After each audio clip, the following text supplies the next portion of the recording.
อ้ายบ่มักเราเลยบ่มัก บ่ บ่มักเลยโอ้มักเราเนี่ยเป็นยังน้อยหนึ่งบ่มักเลยโอ้ยเดือดใช่เราอยู่บ่ตอนนี้ อ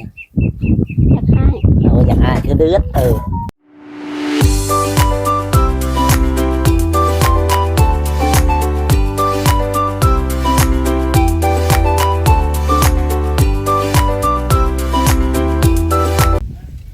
สวัสดีและสบายดีพ่อแม่พี่น้อง FC ที่หักแพงบ่ว่า FC ฝั่งลาวฝั่งไทยและก็ต่างประเทศพี่น้องเนาะก็ยินดีต้อนรับเข้าสู่ช่องบ่าวจ่อยซาแนลอีกแล้วพี่น้องเนาะวันนี้บ่าวจ่อยก็มาหาทางน้องแดงหรือว่าทางน้องแดงที่ว่าเป็นข่าวคือกันนั่นแหละพี่น้องเนาะกับผัวเพิ่นนั่นแหละที่ว่าทางบ่าวสุริยาเนาะจังไดก็ไปพบพ่อไปพูดคุยนํกันเลยพี่น้องบ่จักซาเสียเวลาทางบ่าวจ่อยก็เดินทางมาฮอดเรือนฮอดศาลเพิ่นเป็นที่เรียบร้อยแล้วพ่อแม่พี่น้องไ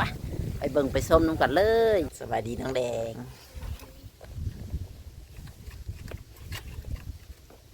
แม่นบ่น้องแดงถามเบิ่งบ่รับถามบ่จ้อยอยู่หั่นแท้เลยลื่นแท้ กินข้าวกับหยังมันเมื่อกี้นี่ไปว่าสิไปกินตำฮุ่งบ่อยู่นี่ก็สิตำฮุ่งอยู่คือจะไปกินอยู่พุ่น ไปลิน ไปเด็ดได้สิพากันตำฮุ่งเลย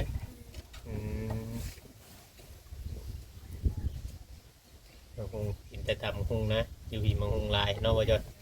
มาบ้างใหญ่ๆเรามาแล้ว ไม่ใช่ชวนมาหุ่มแล้ว แท็กเติมมังฮุ่งอยู่เส้นนึงโอ้ ไปชื่อ ชื่อเอาบ่โอ้ชื่อเอาได้บ่จอยเอ้ย ใครคิดว่าปลูกเอา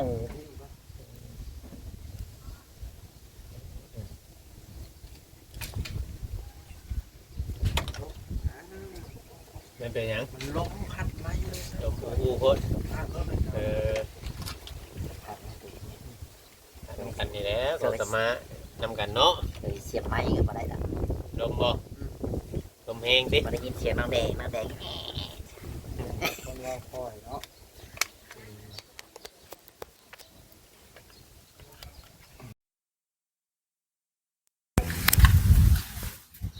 บ่น้องแดง น้องแดง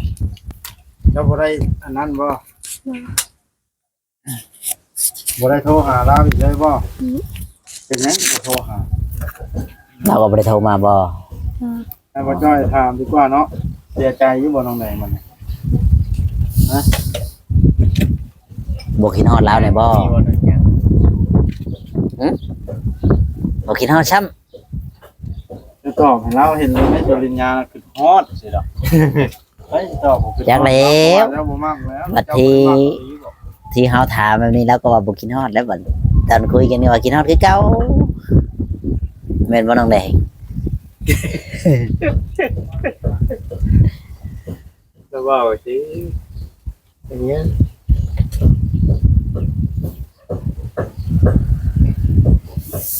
เราบอกให้เจ้าได้ยินคำหูเลยบอกเราบอกว่าได้สอนให้อ้ายพังหนึ่งว่า เจอบ่ได้ ฮะ เจอบ่ได้ จื้อบ่ได้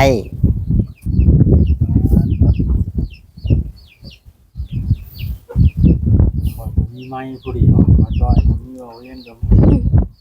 มองค่อยถ้าเดียวได้แบตน่ะเดี๋ยวนี่นะเดี๋ยวผมว่ามาเสียบเอานี่เด้อมองเลยลงมาดิเนาะมามันน่ะมาลงทำนี่ ลมแห้งดี ให้เป็นคนนึงเซ็ตหากันก่อนมื้อนั้นที่ว่าเราไอ้เนี่ยอันทางบ่าวญาเราปล่อยปิดเสียงยาวคุยกันกับเรามื้อนั้น บ่ ฮะ บ่ โอ้โหบ่ชื่อบ่ได้บ่ บางยาปล่อยคลิปเสียงไปประกาศออกเลยบ่เดี๋ยวนี้ เราเอาออกใน Facebook เอาออกใน Facebook ตึกลมกับน้องแดง เราลงเพจเราเลย นี่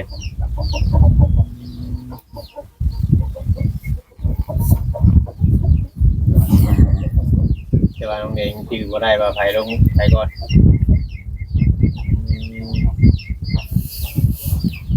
เลยอันว่ามันว่าบ่ฮู้เฮาก็บ่ฮู้ว่าช่วงที่ว่าเพิ่นลบจังหวะที่เพิ่นลบกันว่า มันนั่นสิมีลงก่อนนั้นแล้วแต่ว่าบ่ได้เปิดตัวนั้นมาเปิดค่าช่วงหลังนี่นะบ่น้องแดง มันจะบ่มีใจควมนั่นแบบว่านั้นมีแต่ช่วงกันมันท้ายที่ว่าน้องแดงว่าจะให้ทางเพิ่น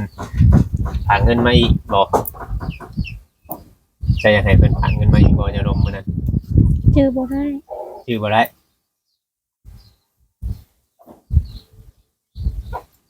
สุดท้ายน้องแดงเป็นคนน่าสงสารเนาะบาดเรื่องยาว่าสิเข้ามาช่วยแล้วก็แห้งให้น้องแดงเย็บให้บาดซ้ำน้ำใจเนาะน้องแดง สิให้แล้วจักนี่ บ่ว่าเนาะจะ อย่าว่าเรากินฮอด เสียใจบ่น้องตอนน่ะบ่เสียใจครับ เราบ่อยากเลยว่าเราบ่อยากหยังหรอกเนาะ บ่จักว่าเสียใจหรือบ่เสียใจอีก เรายังบ่ชัก ตกลงว่าสิเลิกกันอลีล้อบ่ฮะ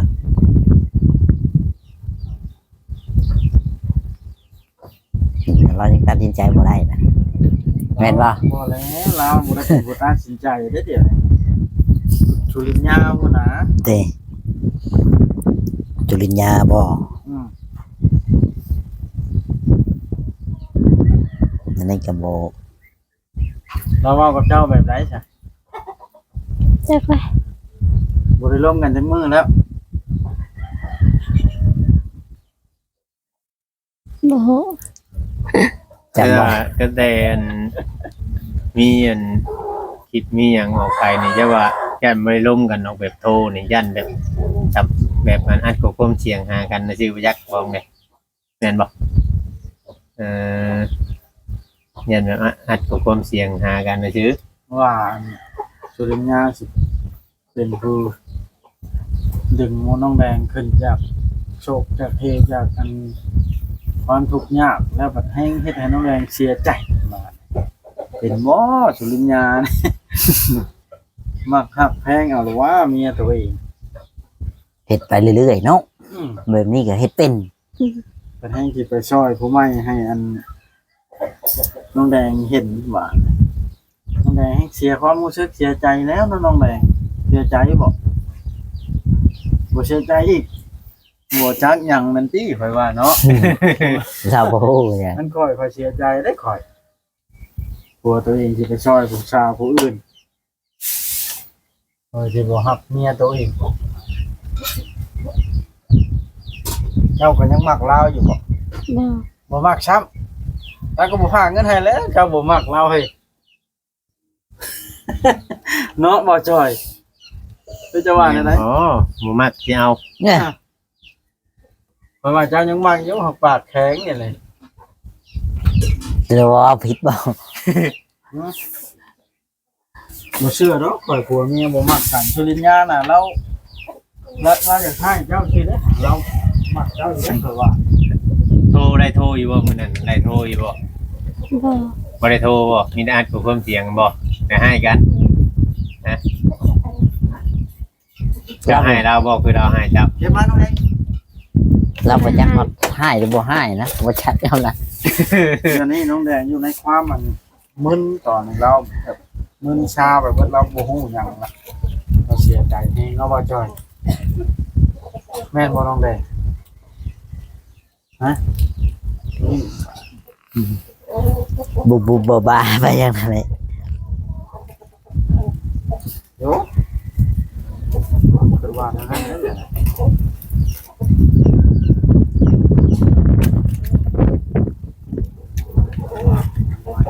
ที่ว่าเนี่ยได้เนาะ ข่าวนั้นก็บ่ได้ฮู้ของความเนาะแล้วเฮ็ดจังได๋ต่อบัดนี้น้องแดง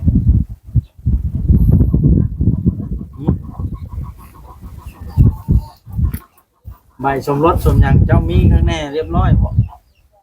มีละเอียดบ่ เมื่อนั้นเมื่อเอากันนะมีบ่ใบงานแต่งมันยังมีบ่จัดอ ใบ ยู่บ่ เซ็นสัญญานะ มีบ่ตรงไหนฮู้อยู่บ่ คันมีใบอันนั้นล่ะเจ้าต้องคันสิเลิกแล้วเจ้าให้ลาวมาเซ็นหย่าห้างกันข้างแน่ได้มันจังใดเจ้าจังสิเอาผู้ใหม่ได้ ท่านจะเอาผู้ใหม่บ่ได้กันว่าเลิกแต่ปากซื่อๆเนาะ บ่อีหยัง แม่น คันว่าบ่มีแต่เริ่มต้นแล้วก็บ่เป็นหยังนั่นแหละจะเอาผู้ใหม่ได้มันบ่ผิดกฎหมายแต่ว่าถ้าใบอันนั้นยังมีอยู่โดยที่ยังมีลายเซ็นสุรินทร์ญาว่าเป็นผัวเจ้าอยู่มีลายเซ็นเจ้าว่าเป็นเมียสุรินทร์ญาอยู่ล่ะบ่ได้แบบนั้น ต้องฮู้ง่ายสองกำสองฝ่ายฮู้กันละจิกขาดทิ่มจิกขาดไปนะคือเจ้าบ่ฮู้บ่ แม่นบ่เนาะบ้านนี้เลย ตามยังบ่ฮู้ ถ้า เลย มีข้างแน่ละแม่นญาติพี่น้องมาคุยกันแล้วจีบใบยาห้างกันว่าสิยากันคันว่าจังหักแพงกันอยู่ละแนวใดมันดีแล้วคุยกันถ้าว่าเจ้ายังมักอยู่ก็บ่ให้ตอบปากแข็งว่าบ่มักตอบว่ามักโลดมันบ่เสียหายหยังดอกผัวกับเมียมักหักกันน่ะ บ่ กับข่อยกับเมียข่อยนี่ข่อยหอมแก้มคู่มือนะข่อยมาเอาเมียข่อย เนาะบ่เวียง แม่น อันนี้ก็ที่เว้านี่ข่อยอยากให้เจ้ามีความสุขน้องแดงเลยอยากให้เจ้าตัดสินใจหยังก็ให้มันเด็ดขาดบ่ให้อ้ำมืออื้นแบบนี้คันว่ามักก็มักบ่มักแล้วก็แล้วแต่เจ้าแล้วข่อยบังคับบ่ได้เด้อ บ่จักนะน้องแดง คือเขาเว้าเนี่ย จักมักก็บ่จัก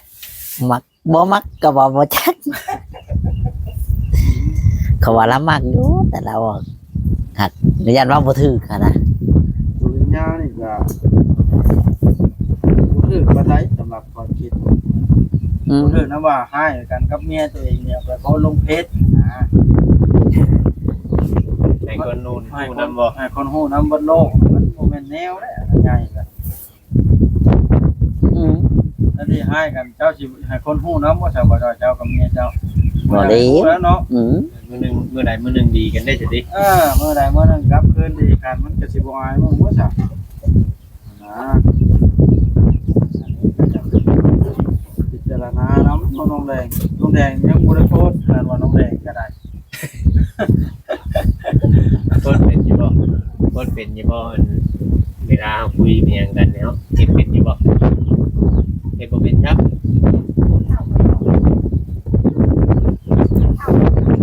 ฮะเออ เดินจังหน่อย น้อยหนึง โดนน้องแดงนั่นข่อยหรือว่าจ้อยมีความคิดเห็นนั่นเจ้า น้องแดงเจ้ายังมักอยู่บ่นี่ เอาเลย เอาได้ไหมมักก็ว่ามัก บ่จ้อยถามบาด แล้วสิมาอยู่เนี่ยมาจอยแต่ว่ามาตอนนี้อยู่ในช่วงให้กันเนี่ยคือเจ้าได้จ้ะตอนมาให้กันได้จ้ะเนาะมันก็ต้องนั่นแหละ ออกมา ยังอยากเครียดอยู่ แล้วก็เลย อ๋อไปว่ามาน้ำตาไหลอยู่ว่าจักน้องแดงอะไร อย่าว่าให้น้องแดงหลายเจ้าก็ได้บ่ เราเราอายบ่นี่อายบ่น้องแดง เนาะ บ่อาย บ่น้องแดงสมมุติผัวเจ้ากลับมาง้อเจ้าตอนนี้เจ้านี่คืนดีอยู่บ่บ่คืนดีซ้ำ เป็นยังไงบ่คืนดีอ่ะเป็นยังไง อ้ายเอ้ยเนี่ยเจ้าตอนนี้น่ะเจ้าไปเว้าอีหยังให้เราเครียดแท้เนาะ เป็นยังไงเจ้าคือบ่คืนดีอ่ะ แบบแต่เราเว้าลง YouTube เราประจานตัวเองอยากให้เราเว้า โอ้ เป็นความข่อยเว้านี่น้องแดงยังรู้สึกเครียด แม่นคอมเมนต์เป็นน้อง ราอยากให้ในครอบครัวตัวเองก็ยังประจานตัวเองสั่วร้ายโพด โอ้แม่นความเจ้าแม่นความเจ้า แต่ที่ให้ก็อยู่ชมให้เนาะ แม่น ให้ ให้ คนชาวโลกฮู้ แม่น คือข่อยเขาบ่ได้อยากให้ชาวโลกฮู้ได้ถ่ายกันกับเมียเนาะบ่จ้อย บ่แล้ว นี่เราให้ชาวโลกฮู้เลยบ่น้องแดง เจ็ดชัวร์ปานนั้นเนาะ แม่นชัวร์เราอาจสิมักแบบนั้นสิซื้อ ชัวร์แล้ว ประจานกับเมียตัวเอง เออ ยังโดยที่ยังบ่ทันได้เลิกกันแค่ให้กันสิ ประจานผลภัยเฮา เห็นแบบนั้นบ่ถึงดิ ประจานแบบไหนอะน่ะ เราว่าเราเอาว่าเราเอาเงินเอาคำเอาไป มาเว้าอันใดน่าจะเราเครียดแฮงบ่บัดนี้ สิบ่อยากเครียดประจานตัวเอง อืม แม่นคนน้องแดงแม่นแล้ว แล้วความมาได้เจ้าสิให้มานอนนํบ่บัดนี้ บ่แล้วย่าแล้ว บ่ให้มาใกล้เลย บ่อยากไปทางใดก็ไปโลดได้ เอาแล้วบ่าวอีก เดือดนักน้องแดง เอาเรื่องแล้วน้องแดงมันแม่นความน้องแดงนะมาเนี่ยน้องผัวเมียกันถึงสิบ่ทันเลิกก็บ่ให้ใกล้บ่ บ่ เอาแล้ว ตอนนี้ยังอยู่ในภาวะกันให้กันอยู่ไผก็แบบนี้แหละไผก็ผัวเมียเนาะ แม่นะใจเย็นๆน้องแดงเลย เดี๋ยวก็เห็นหน้ากันจับมือกันต้องแต่งต้องแต่งต้องแต่งแม่นว่าน้องแดง บ่ เฉพาะกับลูกหวาน เราเอาไปได้นะว่าเราประจานนะ เราเว้าว่าคือรถหั่นแล้วเอาก็ขี่ไปอยู่ไปตลาดตะลีแต่เฮาขับบ่เป็น เราให้ผู้อื่นขี่เราอยากให้แต่เจ้าขี่ แม่นเฮาขับบ่เป็น น้องแดงทำบ่เป็นเด้ ไปตลาดตะลีก็ไปอยู่ แม่นกลมเล่าแล้ว เอาเรื่องนี้ก็ขออธิบายแบบนี้ได้พี่น้องที่ก็คือความหมายของน้องแดงนี่แบบว่าถ้าแพงน้องแดงก็ให้แพงผู้ปกครองน้องแดงนำคันเก่งอีหลีก็เอาน้องแดงไปปกครองเองได้ไหมเอาให้น้องแดงบ่เฮ็ดเวียกหยังให้ได้กินข้าวเฮ็ดได้บ่แบบนั้นถามเราดูน้องแดง อันนี้ยังให้เจ้าดูแลอยู่ก็ต้องแพงเพิ่นน้ำเนาะ แม่น อันนี้อยากแพงแต่เจ้าผู้เดียว สมมติเจ้าซื้ออย่างมาอยากให้แต่เจ้ากินผู้เดียว เจ้าไปอยู่น้ำเพิ่นอยู่บ้านเจ้าไปเฮ็ดบ่ได้ดอก แม่น โอ้มันแม่นความน้องแดงบ่เนาะนี่พี่น้องเบิ่งพิจาร แล้ว ณา ใส่ลายเพิ่นติ ใส่ลาย ว่า เพิ่นเดี๋ยว ก็ นี้ ได้ เอาแล้วต่อเรียงใส่ลายเรื่องไหนอะน่ะเราให้ค่อยฟังหน่อยกว่าฟังน้องแดง รอกินกินข้าว นี่ว้าวบ่ทันขาดคำสุริญญาโทรมาละครับแล้วแม่ครับ มือโทรศัพท์ ไปทำไปค่ะ บ่ระว่า ไป ผัว ทางเบาอยู่ มาแล้วน้องแดงเลยเรื่องผัวเมีย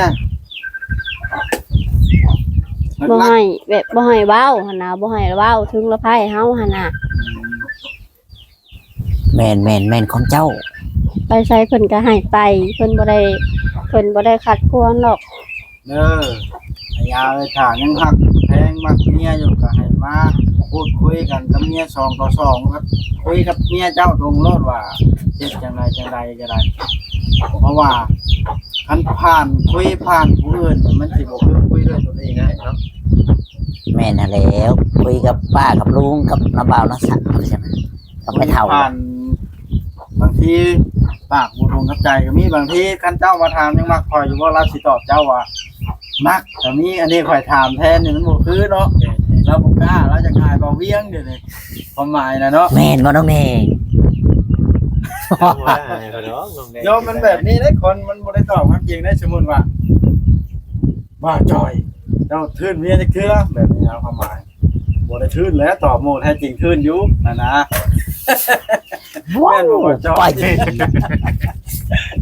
แต่ว่าความจริงนี่ความหมายความสมมุติว่าจอย สมมติดิ มันแบบนั้นนะเนาะแต่ฉันจบคลิปลงแล้วปล่อยว่าจอยมีหยังอยากคุยกับเพิ่นก็สิคุยแล้วนะก็จบคลิปซะก่อน บ่น้องแดง เอามาเพียง แม่ ว่าน้องแดงเพิ่นก็เท่าที่แต่เป็นนี่นะเพิ่นยังมามื้ออื่นยังอยู่ในช่วงให้กันอยู่สอบยังบ่ได้มีแต่ว่าบ่ฮู้พี่น้องเอ้ย แม่น โอเคเด้อเนาะสบายดีเนาะ สวัสดี